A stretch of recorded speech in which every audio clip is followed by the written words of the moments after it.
Halo Cusamen, kembali lagi di podcast kesayangan kita, School of Life. Yeay. Ya, nama aku Tius dan selamat datang.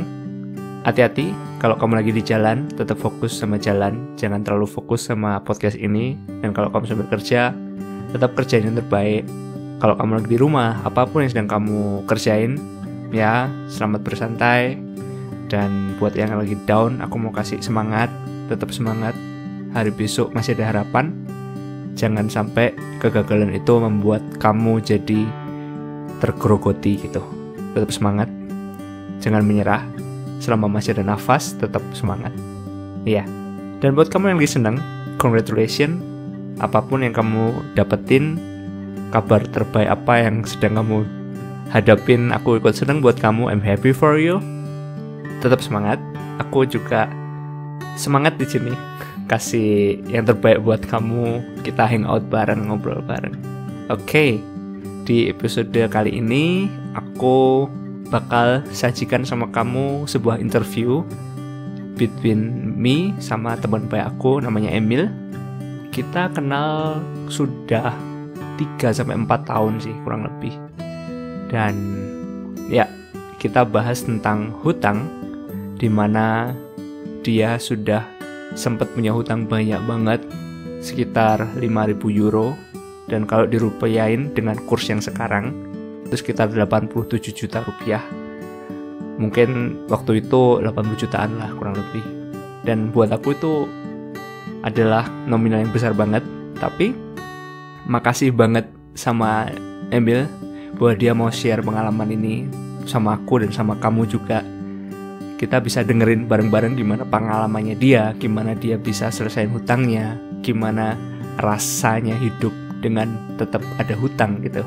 By the way, disclaimer, dia hutangnya sudah selesai, sudah lunas, jadi jangan was-was juga gitu. Cuman kita bisa belajar aja dari pengalamannya dia. Dan for your information, this is my very first interview untuk podcast ini dengan orang lain. Dan kebetulan juga buat Emil itu adalah very first time to be interviewed by somebody else. Dan I really enjoyed it. Dia juga sepertinya enjoy banget. Dan aku harap kamu juga bisa belajar, kamu bisa aplikasikan atau implikasikan beberapa hal dalam hidup kamu dari pengalaman yang dia udah share. Oke, mari kita dengerin bareng-bareng. Halo Cusaman, kembali lagi di podcast School of Life. Kali ini kita kedatangan seorang bintang tamu, my very best friend, yaitu Emil. Halo Emil. Halo Tius, halo. Apa kabar? Puji Tuhan baik. Habis tidur asik sih. Asik. Selamat datang di podcast School of Life, bro. Iya, thank you ya udah diajak buat join podcast. Pertama kali nih. Tapi kan kamu sebelumnya sudah pernah ambil rekaman bro, waktu tujuan hidup apa episode-nya? Oh iya sih, tapi kan maksudnya itu rekaman kan, nggak langsung kayak kita sekarang gitu. Bener sih, bener. Ibaratnya nggak live lah ya. Iya, aku juga nggak ingat sih. Betul. Oke, di episode kali ini bro, aku pengen bahas tentang masalah hutang sih bro. Terus supaya yang denger ini kan mungkin apa ya, kayak bisa belajar dari pengalaman kamu tuh. Kan kamu dulu sempat cerita tentang masalah hutang-hutang. Aku udah nyiapin beberapa pertanyaan sih bro tentang hutang. Semoga nanti bisa lancar. Ini juga first time buat aku interview orang. Interview. Dan pertanyaannya nih nggak ada bocoran ya? Maksudnya langsung nih ya? Ya langsung. Oke, boleh. Okay, I would like to minta tolong kamu buat kenalkan dirimu dulu bro kepada teman-teman kita bro. Oke. Halo semua yang buat yang ngedengerin podcastnya Tius School of Life. Namaku Emil. Aku momentan kuliah di Jerman, jurusan BWL. Kalau di Indonesia tuh jurusan ekonomi. Kayaknya ekonomi sih. Ya, jadi aku udah di Jerman kurang lebih dari 2012 November sampai sekarang, berarti hampir 8 tahun ya. Kayaknya hampir 8 tahun. Udah? Iya. Ya. 2012 8 tahun.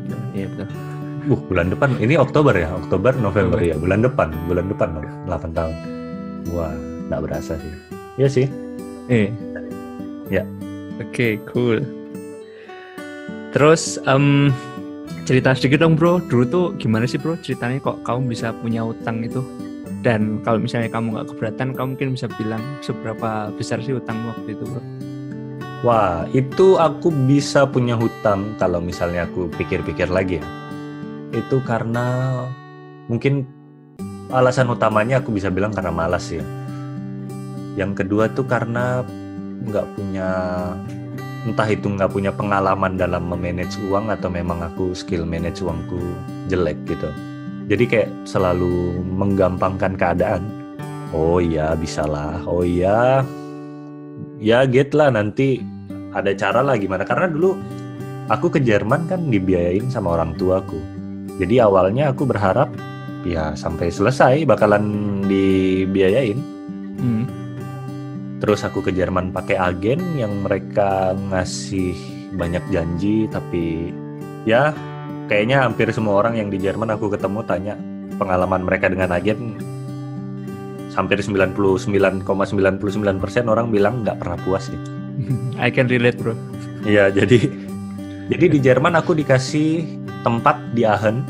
Mereka kayak ada bikin kerja sama vermieter atau sama agen rumah gitu, yang seingatku harga rumahnya itu, harga kamar kecilnya itu tuh sebulan 450. Wow.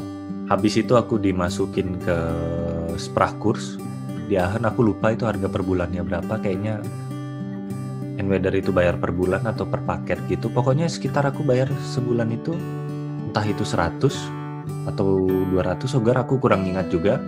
Tapi ya intinya pengeluaran per bulannya itu anggaplah makan 50 euro. Karena aku dulu sering numpang di rumah teman buat main game gitu atau buat ngumpul-ngumpul, dan karena udah kayak rumah kedua gitu, jadi si tuan rumahnya ini bilang kalau gitu kalian bayar aja 50 euro per orang. Jadi kita bisa makan bareng gitu untuk sebulan gitu.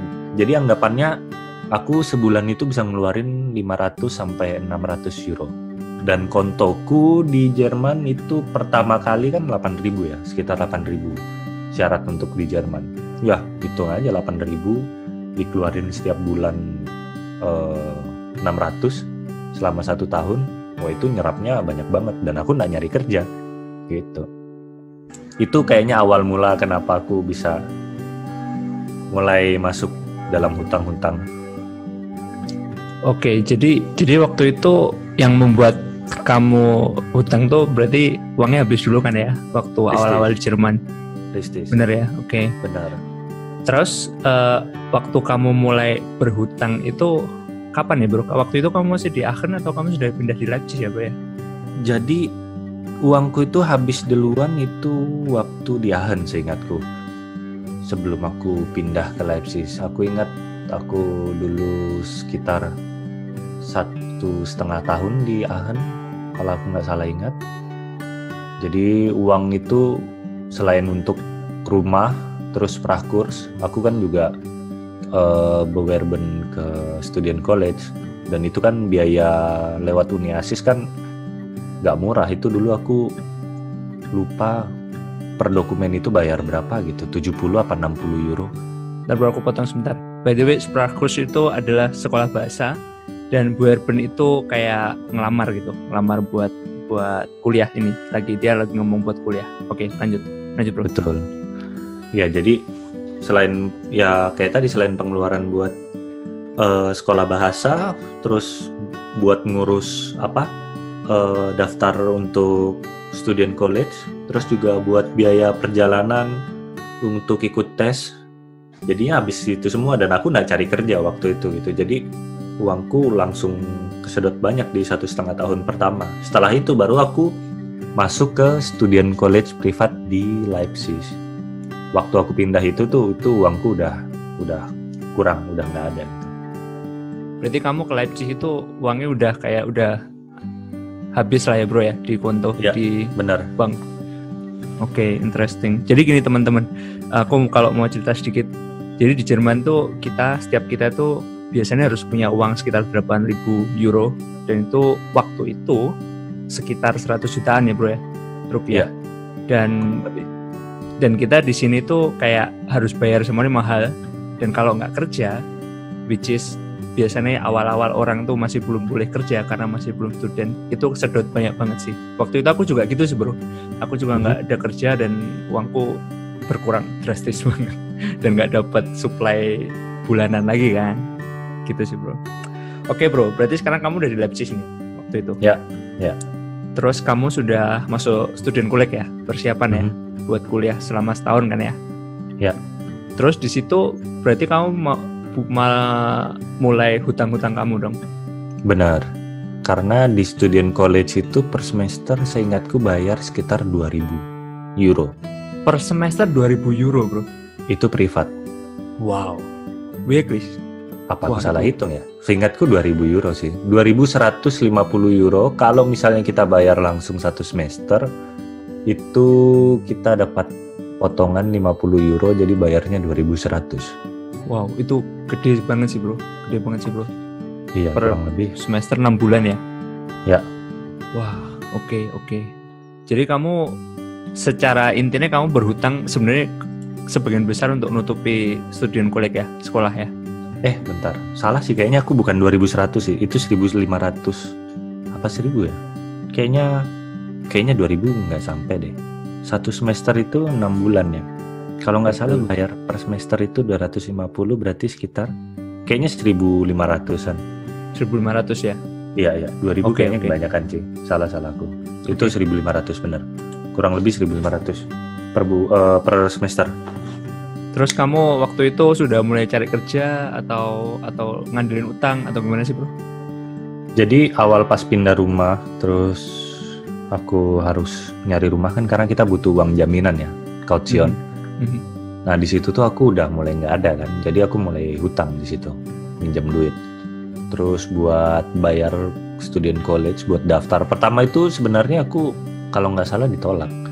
Waktu ikut tes gitu, terus udah penuh nih, udah telat juga gitu kan dan segala macam. Terus tiba-tiba itu aku lagi di perjalanan pulang, lagi di kereta, ditelepon kan, lu bisa nggak langsung datang sini lagi? Tiba-tiba ada orang yang keluar gitu. Aku nggak ada pikir panjang, langsung turun dari kereta, terus nunggu kereta yang ke arah sebaliknya gitu. Terus langsung datang tes dan segala macam.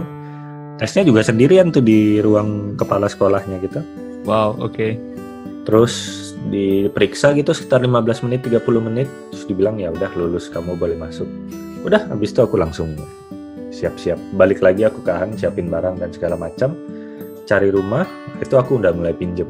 Seingatku aku udah minjem duit gitu buat bayar uang jaminan sama bayar uang, kalau nggak salah pas baru pertama masuk itu kita harus bayar sebanyak 1 semester apa 2 semester gitu, kayak uang jaminan gitu plus bayar uang buku 70 euro apa. Lumayan banyak sih bro. Buat modulnya ya, jadi mereka ngasih ada 3 buku. Jadi totalnya kamu tuh nyampe berapa gede sih bro utangmu? Dan itu selama berapa tahun kamu punya utang itu bro? Kalau aku nggak salah ingat, aku sempat utang itu sekitar 5.000 apa 6.000. Dan itu baru lunas semuanya itu sekitar tahun 2017 apa 2018 awal gitu. Berarti ya anggap aku di Leipzig itu mulai dari 2014 apa 2015 gitu. Ya kurang lebih 2 tahun mungkin. Tapi kamu berhutangnya, ya maksudnya yang untuk ngambil utang segini itu kurang lebih selama setahun atau 1,5 tahun.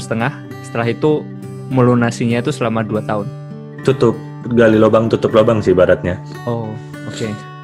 Paling banyak aku hutang itu untuk bayar studkol. Jadi aku biasanya satu semester pertama itu nggak bayar. Jadi aku kerja di semester berikutnya aku bayar untuk hutangku di semester yang lalu gitu loh. Habis itu semester barunya nombok gitu, aku kerja nyari pinjaman buat bayar kehidupan sehari-hari, terus kerja lagi buat bayar uang semester, tapi baru kebayar di semester berikutnya lagi gitu. Aku di studkol itu sekitar 5 semester. Oke. Intinya aku keluar dari Leipzig sampai di Saarbrücken itu aku bawa hutang sekitar 4.000-5.000 sisa hutangku yang aku harus lunasi. Wow, it's huge bro. Buat aku aja huge bro.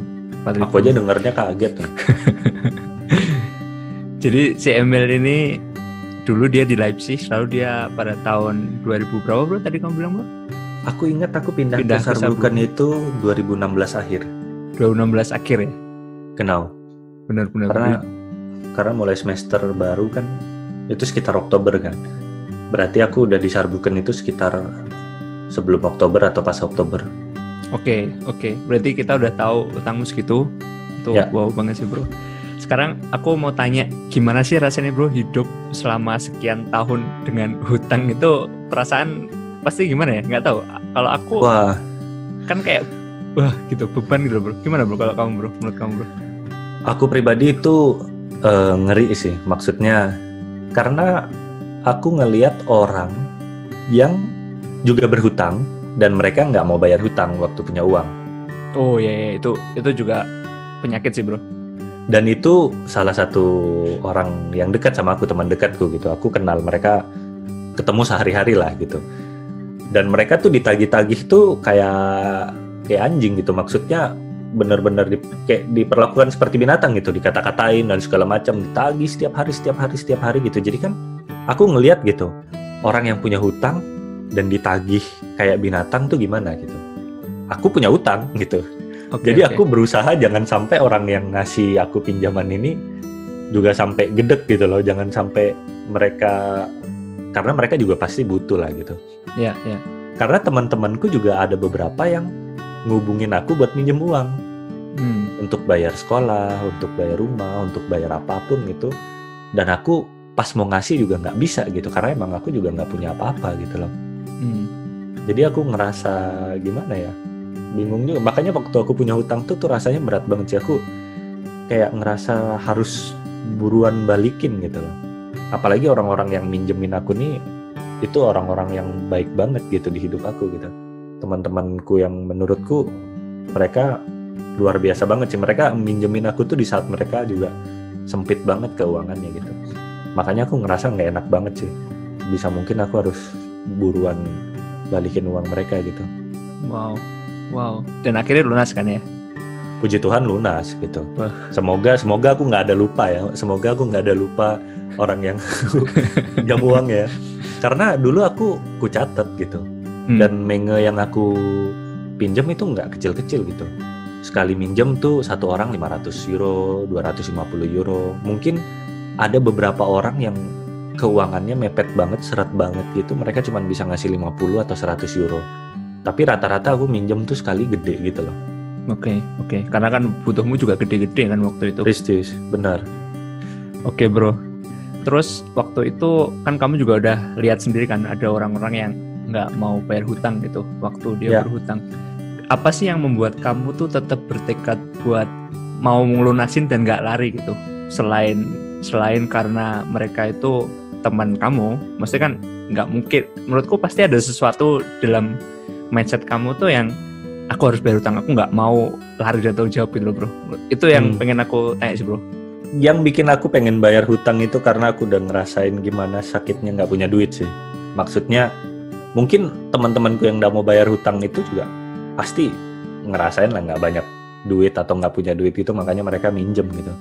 Tapi buat aku sendiri nggak punya duit itu sakit sih. Dan kalau misalnya aku nggak bayar hutang sama teman-temanku ini, gila itu pasti nyiksa banget sih. Kayak brengsek banget sih kehidupanku kalau misalnya aku nggak ganti keuangan mereka gitu. Makanya aku tetap berusaha bayar hutang gitu. Karena mungkin juga aku udah respect sama mereka, atau mungkin memang aku mungkin orang baik kali kayak Ranu gitu kan. tapi serius aku dikasih uang sama mereka itu aku respect banget sih sama mereka. Makanya aku berusaha ngembaliin secepat mungkin gitu. Selain juga karena memang mereka nanya juga gitu, Mil kapan bisa bayar hutang, Mil kapan uangnya bisa dibalikin gitu. Tapi mereka memperlakukan aku juga secara manusia gitu, nggak yang ditagih-tagih, woi balikin uang woi, kapan nih, nggak sabar nih gitu. Mereka nanya yang sopan gitu, dan aku Kalau aku bilang aku masih belum punya uang, oh ya udah deh nggak apa-apa, tapi jangan lupa dibalikin ya gitu. Itu yang bikin aku juga makin wah gila harus buruan dibayar nih gitu, karena mereka juga butuh kan pasti. Berarti kalau aku boleh simpulin, justru saat mereka itu kayak menunjukkan gimana ya, sayangnya sama kamu gitu, kayak kasih sama kamu gitu ya, itu yang kebaikan mereka itu yang meluluhkan kamu untuk segera bayar hutang gitu. Bisa jadi. Karena aku juga ngelihat ada orang yang udah dibaikin malah tambah melunjak, ada juga sih. Jadi aku nggak bisa 100% sure gitu. Tapi buat aku sih, iya sih, karena aku ngelihat mereka baik gitu, jadi aku juga berusaha juga sih. Tapi lepas dari itu, kamu yang tanggung jawab sih bro, menurut aku bro. Thank you ya bro. Meskipun itu nggak dalam semua hal, tapi aku hargai pujianmu. Oke. Bro, ini ada pertanyaan lagi bro. Apa tuh? Kamu udah hutang banyak banget, terus kamu berjuang keras untuk melunasi hutang kamu dan lunas. Sekarang yang aku mau tanya nih bro, kamu kan udah ada kerjaan nih bro. Kira-kira kamu masih mau berhutang lagi nggak bro? Wah gila, itu aku nggak mau sama sekali, serius. Mending hidup pas-pasannya, maksudnya bahkan agak sedikit berkekurangan gitu daripada punya hutang. Itu gimana ya, itu ibaratnya aku belum pernah ngerasain neraka, tapi bisa aku bilang itu neraka sih. Padahal udah dibaik-baikin ya bro ya? Ya, itu wah gila. Punya hutang tuh sakit banget, penyakit banget sih. Kalau buat aku udah cukup sih. Entah di luar sana orang bilang enak punya hutang atau ngutang aja atau apa, kayaknya aku mending jangan sih. Kalau nggak terpaksa mungkin untuk hidup dan mati atau diancam ABH buat pulang dideportasi, mungkin aku nggak bakalan ngutang lagi sih. Kira-kira rasanya punya hutang tuh kayak ada ikatan gitu nggak sih bro? Iya banget gitu. Kayak kamu dapat duit sedikit tuh, kamu udah tahu itu duitmu cuma numpang lewat doang gitu. Ibaratnya kayak tangan sama dompetmu tuh cuma halte stella doang, nanti mereka lewat ke rekening orang lagi, masuk ke rekeningmu cuma buat di waterlighten ke rekening orang lain gitu. Di forward. Iya. Wah salut banget sih bro, keren bro. Oke bro, thank you banget buat waktunya, buat sama-sama bro rekaman ini. Iya, thank you loh ya udah diajak ngobrol nih. By the way, mungkin aku belum bisa kasih uang atau apa bro untuk rekamannya. Oh nggak perlu bro, jangan bro, aku tidak mau berhutang. Iya. Oh ya bro, ini untuk terakhir nih bro. Ya. Aku bakal kasih sebuah permainan kata bro. Oke. Aku bakal sebut satu kata, lalu kamu langsung sebutin yang apapun yang di pikiranmu, nggak harus pendek, nggak harus panjang, einfach ya. Kayak spontan aja. Yang kamu pikirin atau dengan kalimat? Kata. Oke, berarti kamu sebut kata, aku balas dengan kata. Iya. Oh, kamu balas dengan kalimat boleh, kata boleh, terserah. Tapi yang kamu pikirin. Oke. Aku mulai dengan kata Kalimantan. Enak. That's all. Iya, aku kaget. Lagi bahas hutang, tiba-tiba yang muncul Kalimantan. Hah? Kalimantan? Enak. Oke, mau ditambahin? Enggak. Tiba-tiba yang muncul di kepalaku cuman enak, udah itu doang. Oke. Terus kata selanjutnya adalah game. Asik. Udah gitu doang, berseraiber lah bro. Maksudnya kayak, oh ya game tuh gini-gini kayak itu loh bro. Aduh, bingung. Soalnya di kepalaku tiba-tiba muncul asik, udah gitu. Terus ngeblank gitu kayak. Oke lah. Ini kata terakhir yang aku siapin buat kamu.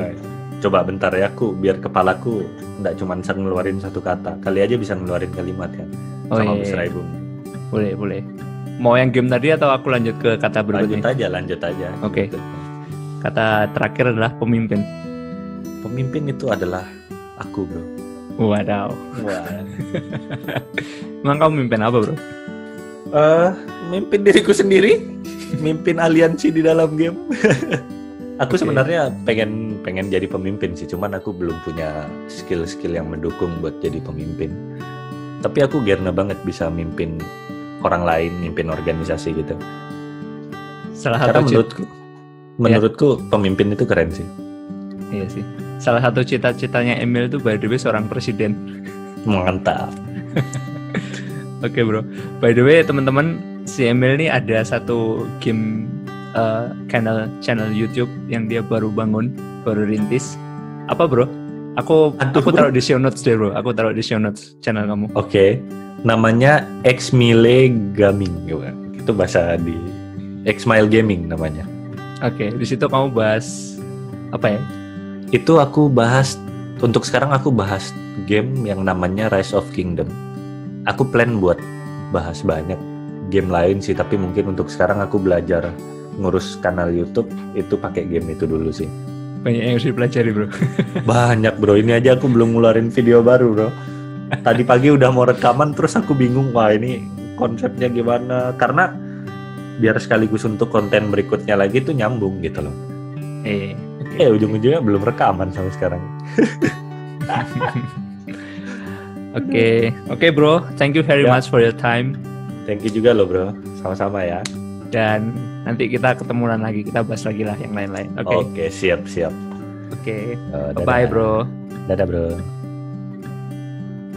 Ya, begitulah interview antara Emil dan aku, dan kamu udah dengar sendiri betapa luar biasanya, betapa dia bersyukur banget. Dan ya aku cuma mau nambahin sedikit bahwa hidup di dalam hutang itu cukup sangat-sangat menyiksa, atau gimana ya, kayak mengikat gitu. Tapi bedain berhutang sama meminjam. Kalau kamu minjam, itu kamu udah tahu kapan kamu mengembalikan dan kamu kembaliin gitu pada tanggalnya. Tapi kalau berhutang adalah pinjaman yang nggak bisa kamu tepati saat kamu harus membayar. Contoh kayak tagihan listrik, itu kan kamu nggak berhutang. Kamu pakai dulu listriknya, akhir bulan kamu bayar rekening. Itu meminjam, dan itu tekanannya nggak seberat berhutang gitu. Gitu aja sih yang aku mau tambahin. Dan selamat menikmati hari, and thank you for listening. Dan write me an email kalau kamu mau kasih saran, kasih kritik, atau ada pertanyaan, atau ada tema yang pengen kamu supaya aku bahas di podcast ini. I would very happy to receive an email from you. Dan never forget that you are very blessed. Bye bye.